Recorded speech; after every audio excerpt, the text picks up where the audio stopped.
Hello, and this World Cleanup Day is all about fashion and textile waste. And this is the reason why we're talking with many fashion experts this year to find out what is actually going on in the fashion and textile world and how we could better tackle the waste problem. So today we're talking with Kerli. And first of all, I would really love you to introduce yourself and perhaps just say a few words. What are you doing and what is your main focus point in fashion and textile? Hello, and thank you, Marilyn, for the invitation, and Heidi.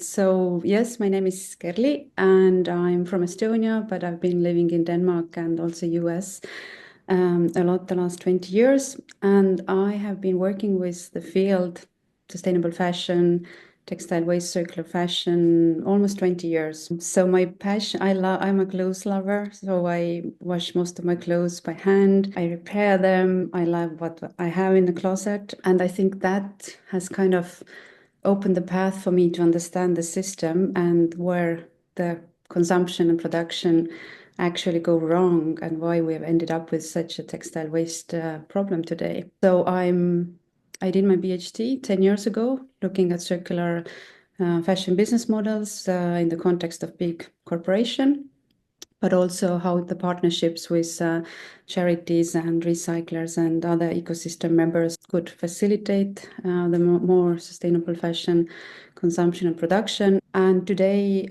I work with different stakeholders. I work with collectors, sorters, secondhand operators, also recyclers, and I'm very interested in circular business innovation, but not only business model, but also value chain and the whole ecosystem innovation. I'm assistant professor in circular economy at Aalborg University, Denmark, and also work as an independent consultant to help help build solutions based on knowledge and the latest research.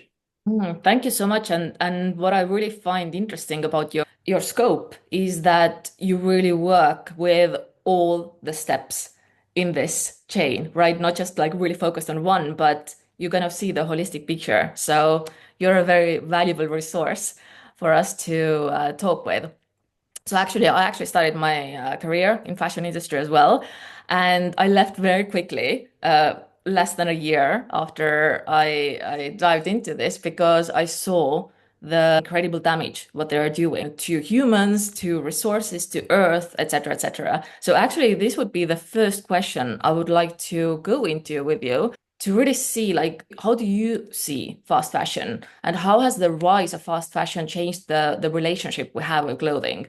Like what are the psychological drivers behind this and what is your perspective? Well, the fast fashion is the result of the kind of a overproduction system we have and the growth mentality we have in our Western economies. And fast fashion means we have lots of products, they're cheap, we keep them shorter time, we replace them faster, and that has really changed our relationship with clothes. I mean, clothes used to be handcrafted items that you could care of.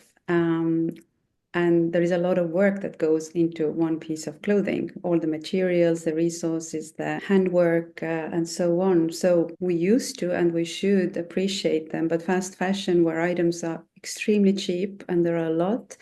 I mean, today we are not even talking about fast fashion, it's the ultra fast fashion with big platforms, for example, that the prices are extremely low. So we see items that cost less than a cup of coffee in the European airports are bought in big volumes and actually not even being used. We see in the sorting centers, for example, or in the waste bins, items with the hang tags on. So this volume and speed and the growth that we need to replace and the marketing campaigns that this season you need this and next season you need that, that has really changed our relationship. And the question is like, why do we do that? Do we actually need so many clothes? Or is it kind of a therapy to replace something, a need or a struggle in our daily life? So the shopping as a habit or hobby, when I grew up in Estonia like you, we didn't have much to buy. And when I moved to West in Denmark and US, I had never seen in my life the volumes of clothes that people were shopping. And then during the weekend, they drove to a charity bin and they emptied the closets and went to buy new ones. So that kind of Consumption is was new to me, but has been dominant. And that's the reason why we have so much textile waste today, because there are lots of clothes being produced, more than we actually need. Yeah, I completely agree. And I think it's very much a respect issue as well. Like we have lost this utter respect towards the resources and objects and how things are crafted and so on. Like before, when things were so scarce, then you really valued every single object you had. And now when seemingly there's such abundance, we seem to kind of lose that understanding of the value of things. I completely agree with you. I add here that, I mean, since production is far away in most cases, then this work that goes and the resource use that goes into making clothes, I mean, from fiber to the final garment, this is somewhere. So the efforts are not, I fully agree that we don't appreciate things anymore. And it goes also to taking care of clothes. If you go to flea markets, you can see beautiful items like silk dresses or wool sweaters or that have been just washed wrongly in a too high temperature, and they are destroyed or they are not nice looking anymore. So it also does require knowledge and skills to actually take care of your clothes. And I think these are the habits or practices that in a very fast-paced world are kind of disappearing. There is a lot of stuff. I can just buy a new one instead of making an effort to keep the one longer in use and taking time for that. Yeah, that's a really beautiful perspective. Like we should also think about maintenance of what we have rather than just grabbing the newest fashion all the time. Is there also any shifts in the kind of consuming culture that are actually positive, that actually give you hope that something is truly changing and perhaps something what you can see spreading right now? Yes, absolutely. I mean, when I think like 15 years back, when I kind of entered the field, and my entry point was secondhand industry. I worked in US, and I was very curious on the different secondhand kind of business models, the charity stores, consignment stores. But still, at that time, also in Europe, Estonia and Denmark, for example, kind of the charity or the secondhand consumption maybe was a bit stigmatized. I think what we've seen now, it's much more mainstream. We have very different options, platforms, B2B, or peer-to-peer platforms to sell your stuff. We have flea markets, we have swapping, we have rental, we have all kinds of options, not maybe enough on all markets, but they are popping up and they are there. I think the use phase and how to keep things longer in life is definitely a new trend. I mean, also repairing. People have started repairing their things or visible repairing, for example. So these are trends that show that consumers have the interest and they are willing to actually not just to buy new things, but to make an effort. But it's still a niche. In parallel, there is a huge consumption of this cheap, fast, ultra fast fashion items. So I think there is a lot of potential on the consumer side to value things differently and to consume differently. But there are signs and interest, and people are concerned. I get lots of people reach out and say, Kerli, what should I do with my clothes? Or, I mean, they're concerned, they would like to do things differently. Or they're curious, like, what is a sustainable garment? Is that when the plastic bottle has been turned into a polyester dress? Is that a sustainable choice? Well, no, not really. So there is a curiosity and to do things differently, which is good. I just think the volumes are still huge, the consumption volumes, and the latest numbers from the EU at least also show that our consumption is growing comparing to a few years ago. So it's around 19 kilos per year per person. And yeah, maybe to add that the reuse part, the secondhand part, since there are now many options consumers to buy secondhand, it also should be looked critically. Are they replacing the new consumption or are they just adding? So there are more items in your closet because it's cheap and it feels good. It's a sustainable choice to buy secondhand. So are we actually consuming more now and adding the secondhand consumption on top of that? Yeah, I completely agree with you. And also, what I remember from years ago nudie jeans, for example, from Sweden, they already started this program, I think, from the get-go, where they actually took back the jeans people had been wearing for their repair shop. You could get it repaired, you could bring it back, or if it was beyond repair, I think they weaved it into carpets. So I love those options where, things are having been made like really easy for the consumer. Like you don't actually have to think. They still do it actually, and they are scaling up the repair programs all over the world. Nice, nice. Which means we have beautiful case studies what other brands could also learn from. So going on, actually, let's dive deeper into the label of sustainable fashion. How do you see the label being used? And a lot of times, as you already mentioned, people are asking you questions about like, is this sustainable and is that sustainable? And actually, as a consumer, it's quite hard to see the whole life cycle of a garment. You only look at either materials or you look at, some other little step in the process. But how do you actually evaluate the label sustainable being used? Perhaps wrongly sometimes, or perhaps also like how can they actually say it's correct, it's truly sustainable throughout its life cycle? Well, they can't, and that's the thing, that's the problem. We have a lot of greenwashing taking place on the market. You go to the stores and see all kinds of labels, like self-declaration labels, but also labels that are certified, which are only maybe communicating a story or an impact for a certain part of a value chain. Let's say it's a water or it's organic cotton or water efficiency or something. So what does it actually tell us? That's the first question, because as you said, we have to look at the full life cycle of a product. You can have a very low impact product at the factory gate. Let's say all the processes have been done very efficiently and chemicals reduced, and so the best practice is applied. But if that product is not going to be used at all, or is used only once or twice and thrown out and is not easily recyclable, then the impact of that product is extremely high. So it all depends.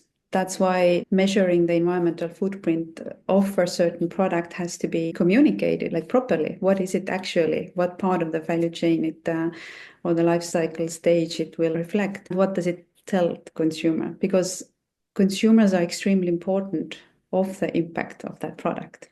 How they're going to use it, or how long they're going to use it, how they wash it, and so on. So yeah, going back to the labels, a lot of greenwashing is taking place. EU is now trying to intervene this, and the Green Claims Initiative, which is to be developed into a regulation, is going to hopefully clean up the field so that companies can't self-declare that their products are sustainable. What is a sustainable product? And my experience and the small studies I've done also show that consumers are extremely confused. They simply they feel that they are misguided. Turning plastic bottles into a T-shirt or dress is a good narrative on the hang tag, but is it really? And what is behind? I mean, that is a one-way street. To take the plastic bottles, turn that into a garment, and this garment with today's technologies, which is very limited and very expensive, can't be recycled in the end. So you're taking one sector as waste and raw material, turn it into other sectors raw material, but then the material is lost if it can't be recycled. So we have to be critical about them labeling, and I think brands are becoming really careful because a lot of attention is around that, so they feel better to say nothing than to say something wrong. And there are also legal cases around now around greenwashing on the product level, but even on the Copenhagen Fashion Summit has been claimed for being facilitating greenwashing. Really interesting. I would actually like to dive deeper into the law and regulations side, from the government's perspective. So the extended producer responsibility laws are now emerging in several countries. In your view, which legislative models have proven the most effective? And do you think that they could also be adapted globally? Well, yes, I think why we have the problem with textiles and why the impacts are so high and the waste problem is enormous is because it's been really under-regulated sector, and where producers are actually not responsible for post-consumer phases of products. So the volumes, the complexity of reuse, recycling, durability, and so on.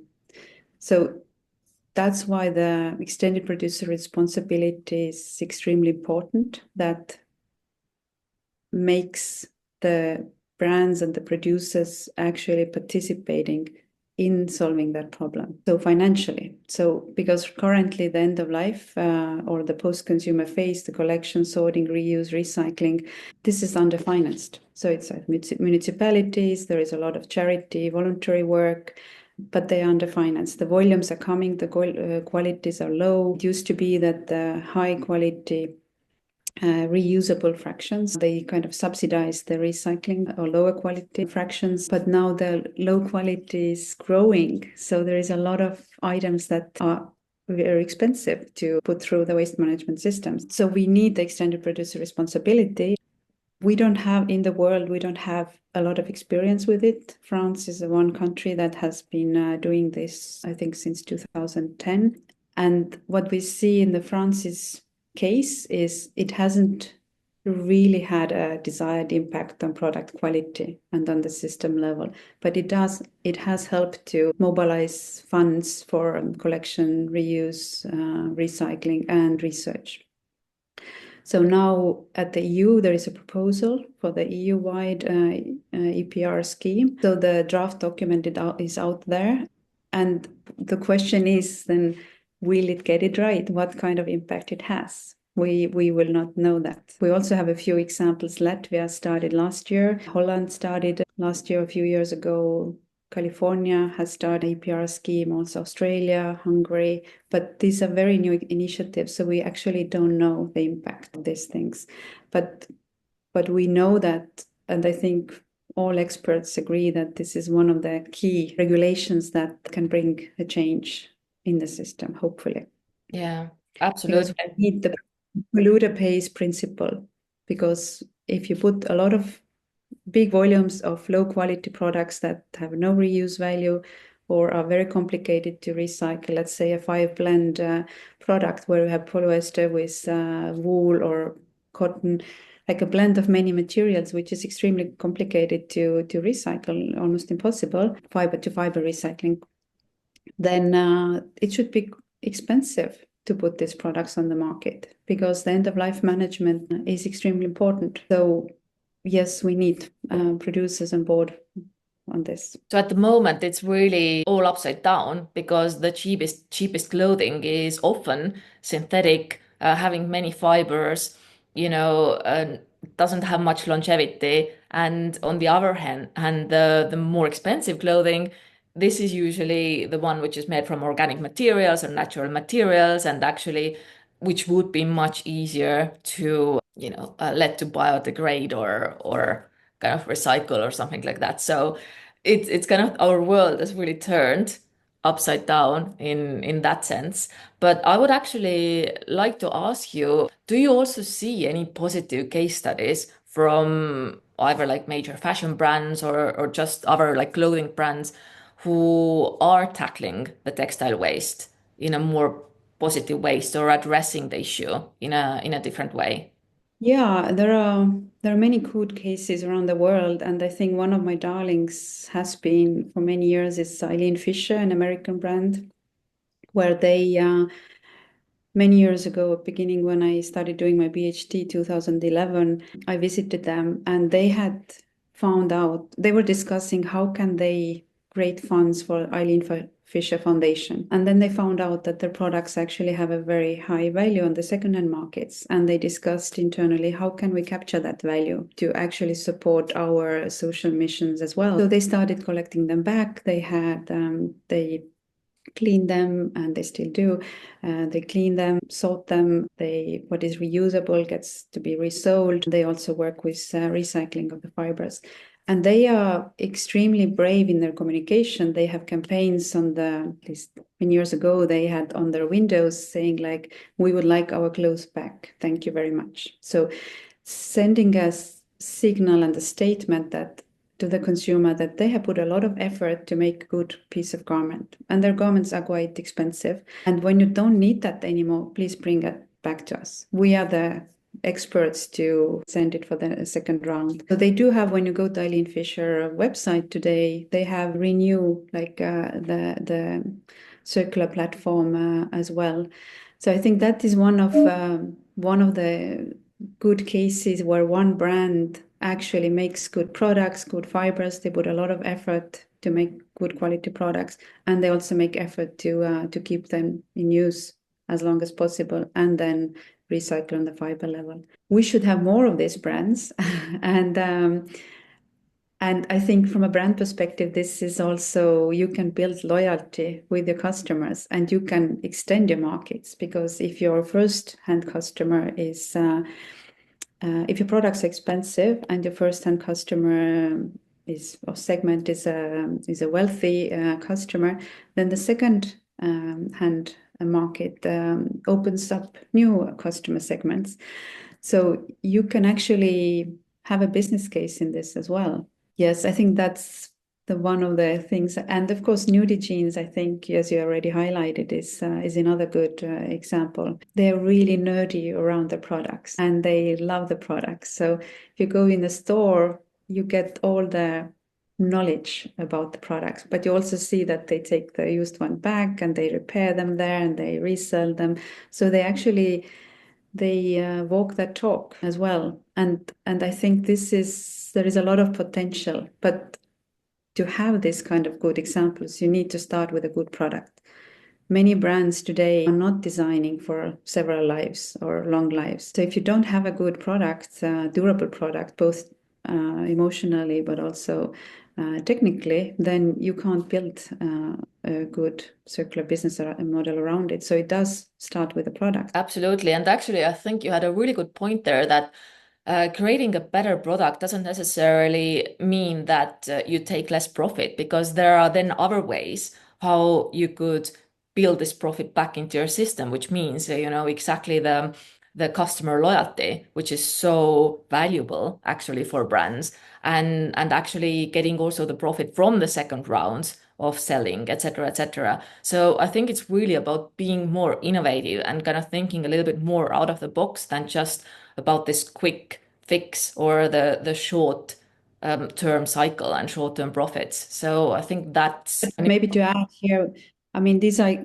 a few good examples, but if we look at the mass market, then I mean, these circular business models, they are really struggling to make a profit and be economically viable, because they are competing against the fast, linear, very growth-oriented sector. And in that context, repairing, renewing, I mean, these activities, often they just don't pay off. It's not profitable.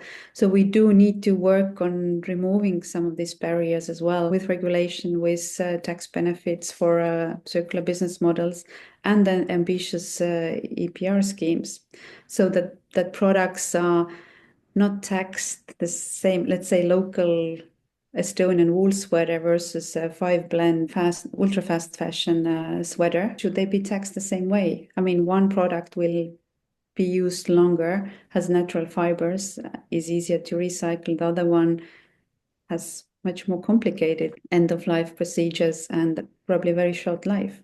We see that from the sorting centers, that these ultra-fast fashion brands, they don't have a second-hand market value. So it hits the waste stream right away.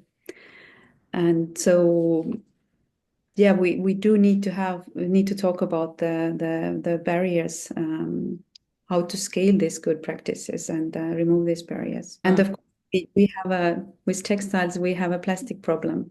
Today,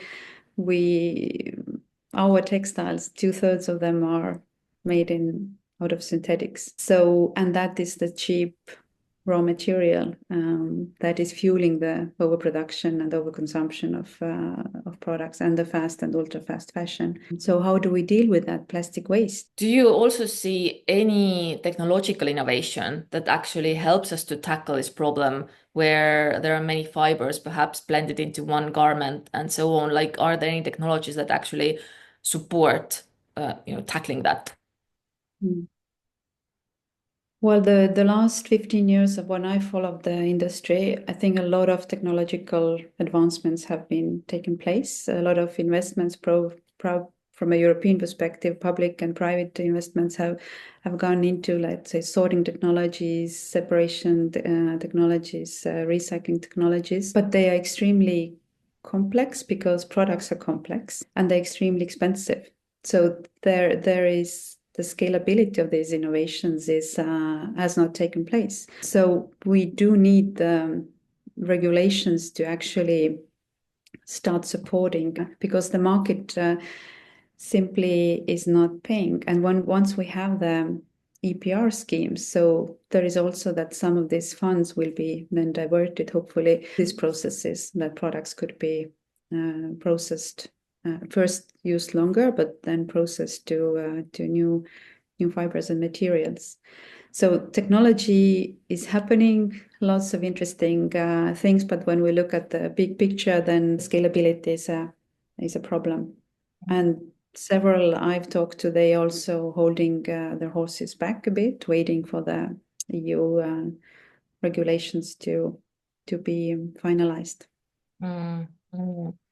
So I'm aware of the time, and my last question to you would be if you would do anything you want and you could implement one transformative policy or innovation globally to address the textile waste problem, what would it be?